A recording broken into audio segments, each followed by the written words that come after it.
Hey there theme park fans, it's Gio here for Independent Guides. We are just over a month away from Disneyland Paris' 30th anniversary celebrations, and even though I've just released a video last week about the 30th, the resort is keeping me busy as it just had a press event today. In the event we got one big surprise. There is a drone show that's going to be coming to Disneyland Park, plus we got confirmation of a few details in Avengers Campus, and a better look at some of the other more minor offerings for the 30th anniversary, and there's a few surprises there as well, so let's have a look at what we learned today. Now, Twitter has been busy over the past week or so teasing that we were going to be getting some announcements from Disneyland Paris about the 30th. And one of my favorite things in recent theme park history that's happened was when the Shop Disneyland Paris account on Instagram tweeted a video with a Tower of Terror in the background saying that an announcement was coming.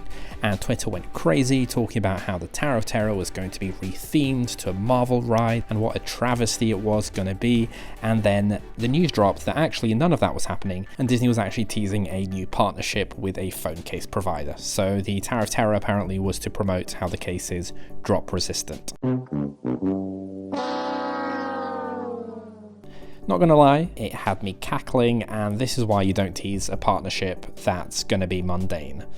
So when it was teased that there was going to be another announcement at the press event today, I kept my expectations low.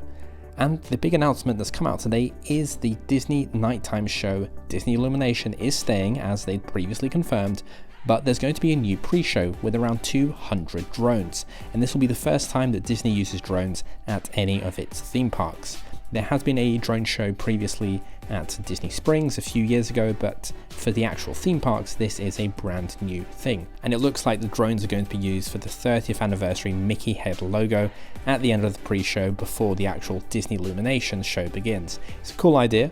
I have no problem with it. I can see it definitely adding something unique to the 30th anniversary, and it's definitely going to be much cheaper for Disney to run than adding on a whole load of new fireworks and a unique finale, for example. My only concern with the drone show is Disneyland Paris is quite well known for its lack of maintenance, but I will say admittedly they have been pretty spot on for the last 10 years in terms of the nighttime shows running without hitches, so despite the maintenance issues at other parts of the park, I can see this going well.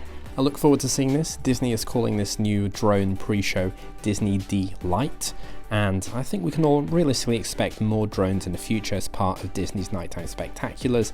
It's a trend that's been happening for a few years now, such as in London's New Year's fireworks, as these are more environmentally friendly than setting off gunpowder in the air, and they're still impressive and also cheaper to run, so I'm looking forward to seeing what Disney does with these over the coming years. Disneyland Paris also released a snippet of its new song, which I expect you're going to hear played on Main Street at park opening, and Disney's also confirmed that you'll hear it as part of the daytime show. I don't want to get this video taken down, so I'm going to be linking to the song in the description for you to listen to after this video is over. Now, we have details on that brand new show that's going to be taking place on Central Plaza. It's going to be called Dream and Shine Brighter. So the new song that I just mentioned will be played, of course. There will be new floats, dancers, and 33 Disney characters, which honestly is really impressive for an outdoor stage show, so I'm looking forward to seeing this one as well. The dancer costumes are, well, unique and they're very contemporary. We also have a better look here at all the character costumes. Personally, I'm not a fan of the color scheme they're going for.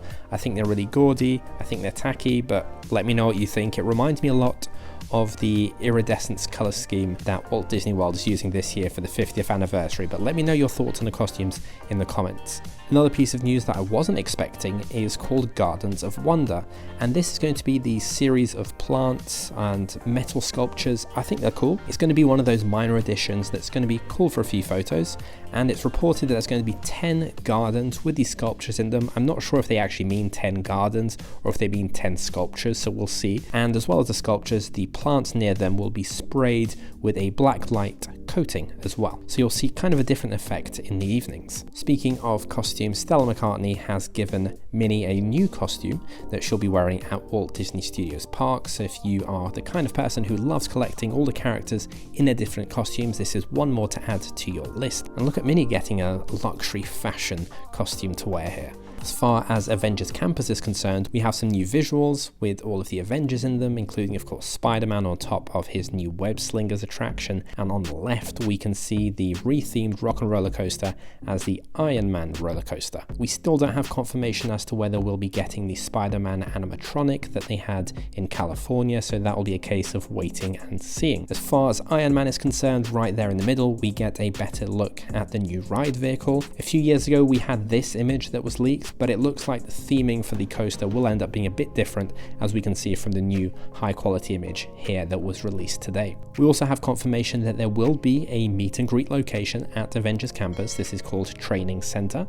My only hope here is that the theming is better than what we're seeing here. This is reminding me a bit of Walt Disney Studios 1.0, and we also have confirmation that Avengers Campus will be opening this summer 2022. We don't have an exact date, but my guess is that they will want to open by mid-July in time for the school holidays, if not earlier. For more detail on Avengers Campus and these two new rides, stick around until the end of the video, and I will link to the video I released last week that's got lots more detail on all of this. Now there's loads more news that came out today in terms of merchandise, loads of new merchandise. We have everything from photo frames to towels, plushes to backpacks, fans to notepads and water bottles to handbags.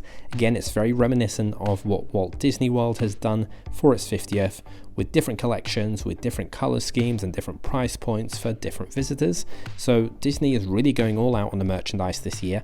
I can't tell for sure from these images, but the backpack looks like it's a Loungefly branded one, and the handbags look like Dooney and Burke brands, just like a Walt Disney World, so don't expect them to be cheap. I'm expecting 80 to 90 euros for the backpack and around 300 euros for the handbag, based on the price of similar products that are on sale at Shop Disney already. There'll also be new snack items for Disneyland Paris, its 30th, including muffins, waffles, macarons, and ice cream, so let's see if they taste as good as they look. And there we go, lots of minor bits and bobs there. None of them are truly mind-blowing, but they'll all definitely add something to the anniversary.